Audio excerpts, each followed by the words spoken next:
even if they treated you like silence was easier than acknowledgement. Your presence did something subtle yet seismic inside them.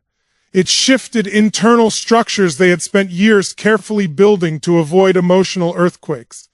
Most people pass through an avoidance world like shadows, light, temporary, and forgettable. But you were not a shadow. You were pressure. You were awareness. You were the emotional edge where comfort ends and truth begins. And that edge is terrifying for someone who has survived by staying emotionally numb. When they laughed with you, something inside them softened without permission. When you understood them without interrogation, a wall cracked without warning. These micro moments were not small.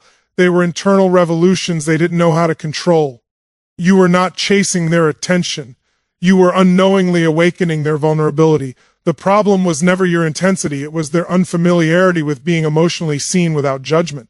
Every time you listened deeply, every time you stayed calm during their withdrawal, every time you didn't punish them for opening up for 2 seconds before shutting down for 2 weeks, you unknowingly became the emotional edge of their reality. You were the person who made them realize that feelings don't always come with chaos, and for someone conditioned to associate closeness with danger, that realization is destabilizing. They felt the ground shifting beneath years of emotional self-protection. You represented the end of emotional autopilot. You were the moment where they could no longer pretend they didn't care.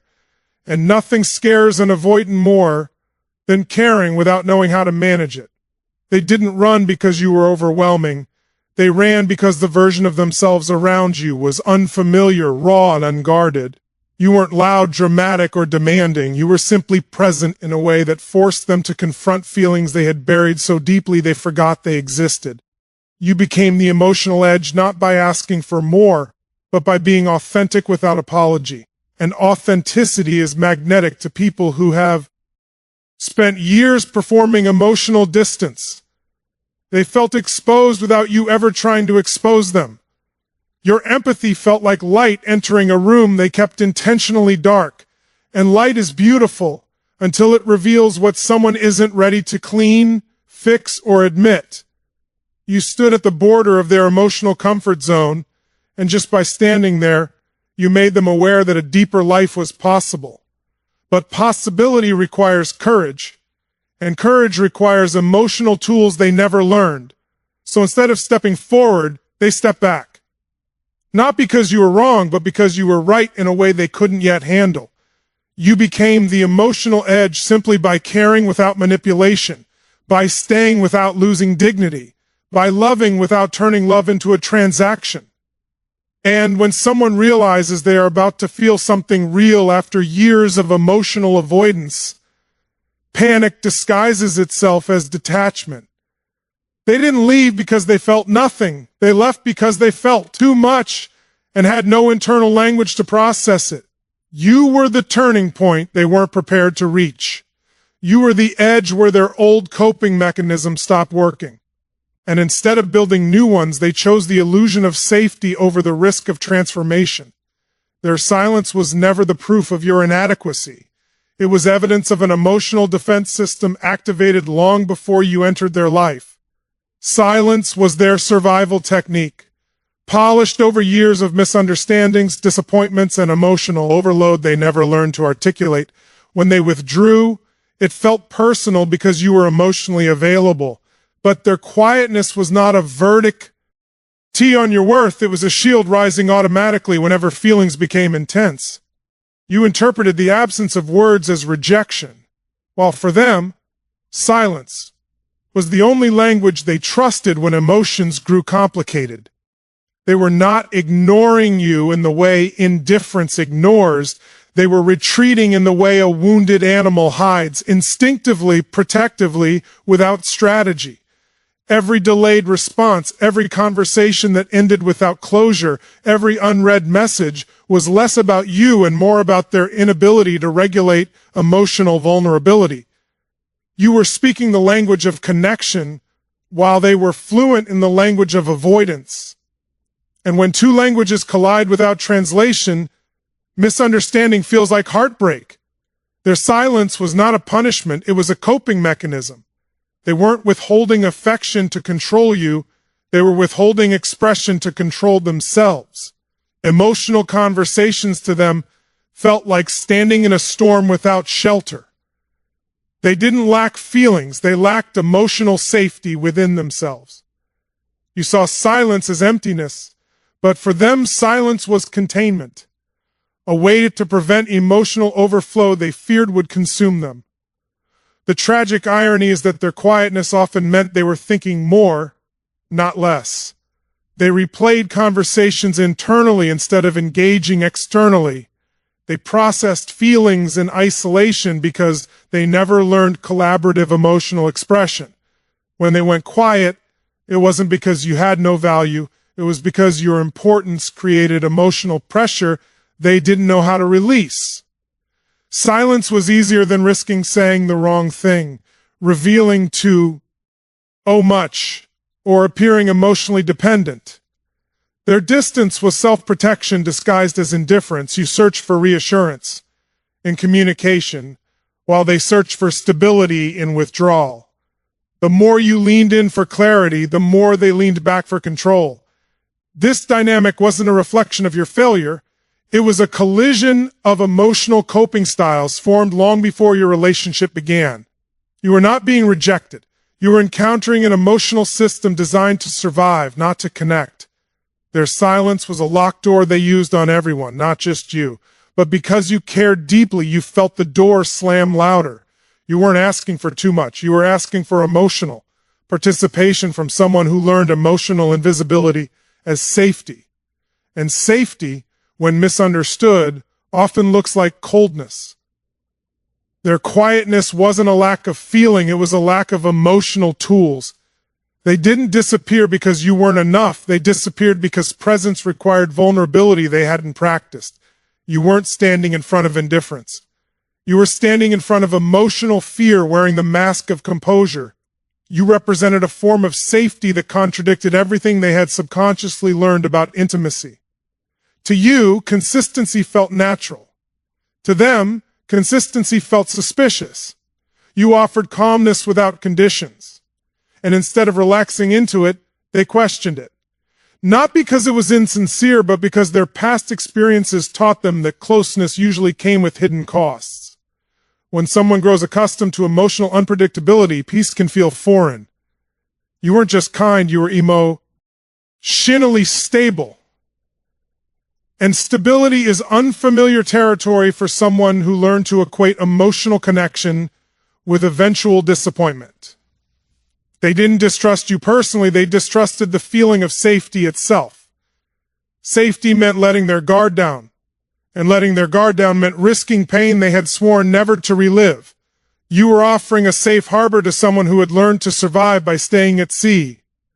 The calm waters you created forced them to confront unresolved memories of emotional storms. They weren't rejecting your love. They were rejecting the vulnerability that came with believing it would last. Your patience didn't confuse them, it unsettled them. Because patience implied acceptance, and acceptance implied exposure. You saw their guardedness as distance, but internally it was disbelief mixed with fear. They wondered when the calm would end, when expectations would appear, when disappointment would reveal itself. You were offering unconditional emotional space, and they were scanning for hidden clauses. Their inability to trust safety wasn't a judgment on your authenticity, it was the residue of previous emotional injuries.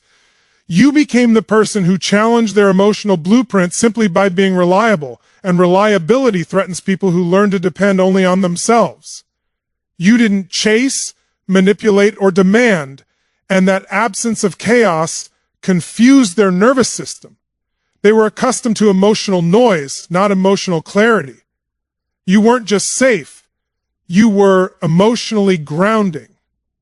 And grounding forces unresolved emotions to surface. They didn't walk away from you, they stepped away from the internal vulnerability your essence activated. You symbolized a life where they could relax emotionally, and relaxation felt dangerous because it meant surrendering control. Their hesitation was not skepticism of your character, it was skepticism of emotional peace itself. You represented the possibility that love could exist without volatility, and that possibility required them to unlearn survival strategies they had trusted for years. Trusting you meant redefining their understanding of relationships. That level of internal restructuring is not simple. It is terrifying for someone who has built identity around independence and emotional self-containment. You weren't unsafe. You were unfamiliar in the most healing way, and healing can feel threatening to someone who has normalized emotional distance as protection. Their withdrawal was never random. It was an emotional confession spoken in a language without words. When they stepped back, they weren't declaring absence of feeling. They were admitting emotional overload without knowing how to say it. Distance was their unspoken sentence that translated to, I feel something I cannot regulate. To you, their retreat felt like abandonment. To them, it felt like survival. Every time they became emotionally close, internal alarms activated, not because closeness was wrong, but because closeness awakened unresolved fears. They didn't withdraw because you were insignificant.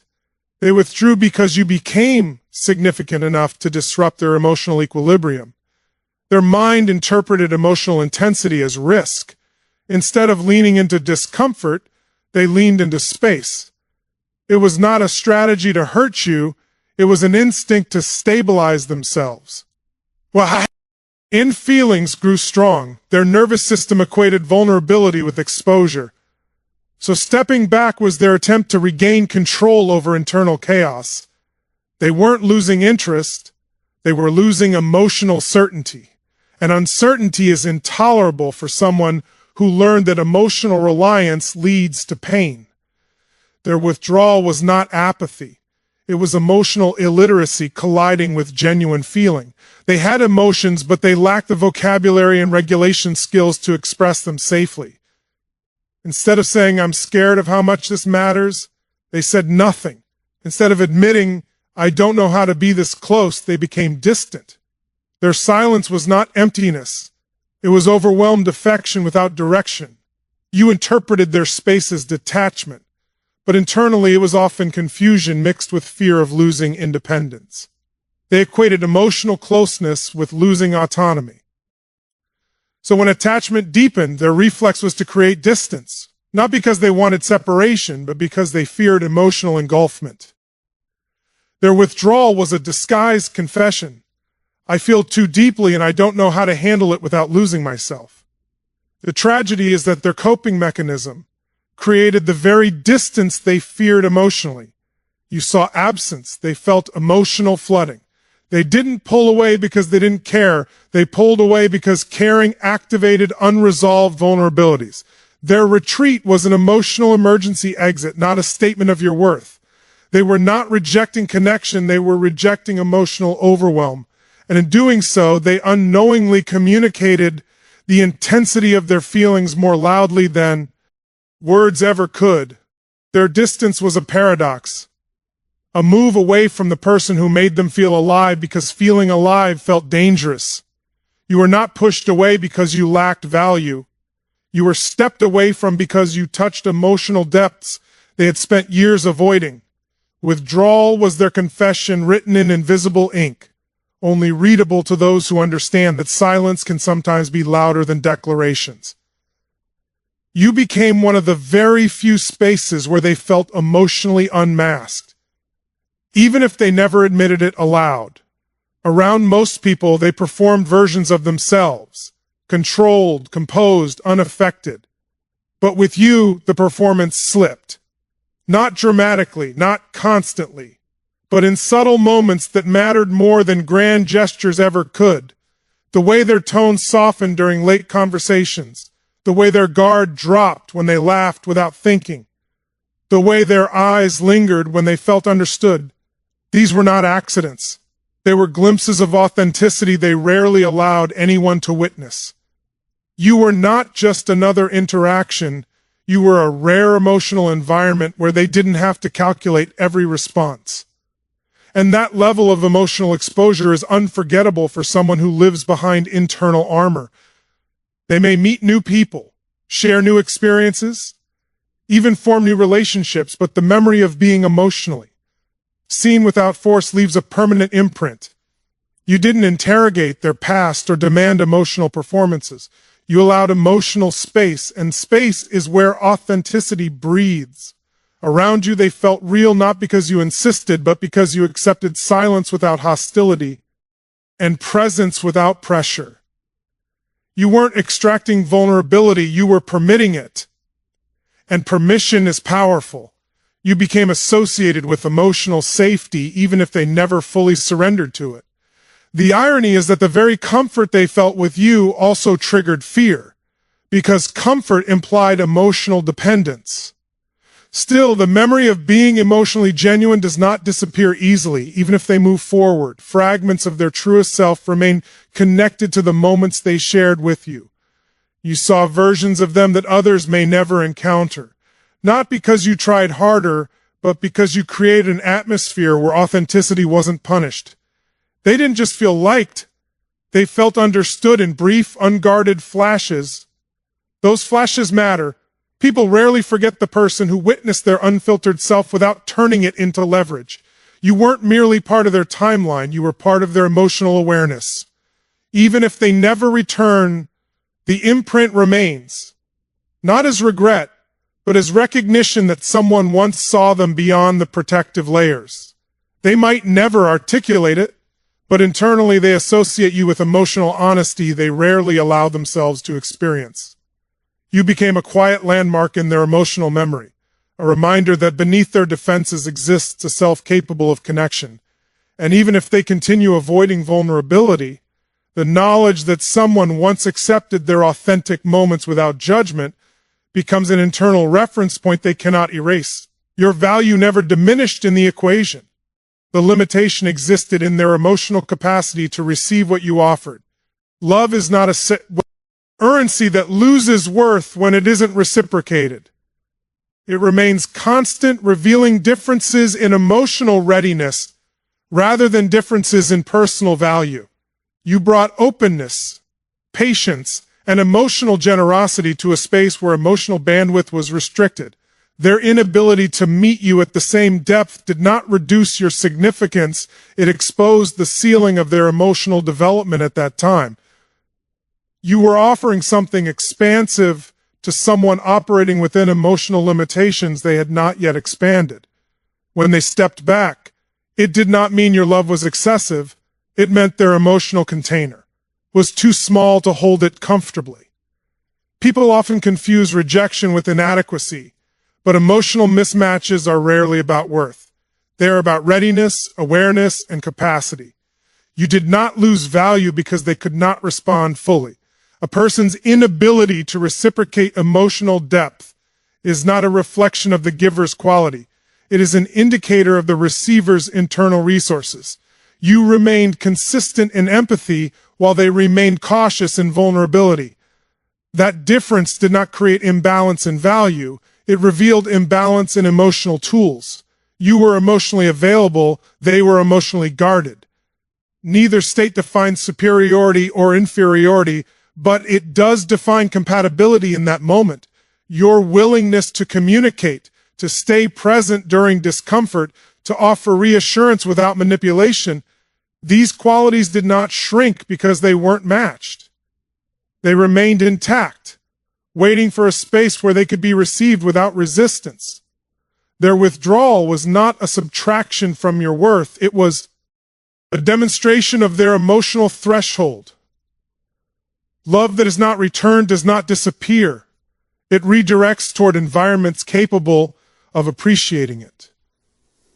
You were not too much. You were simply operating at an emotional frequency they had not tuned into yet. Their capacity did not align with your expression, and misalignment often feels like personal failure when it is actually developmental difference. You did not need to become smaller to be acceptable. They needed to grow larger emotionally to meet you, and growth cannot be forced by another person's presence alone.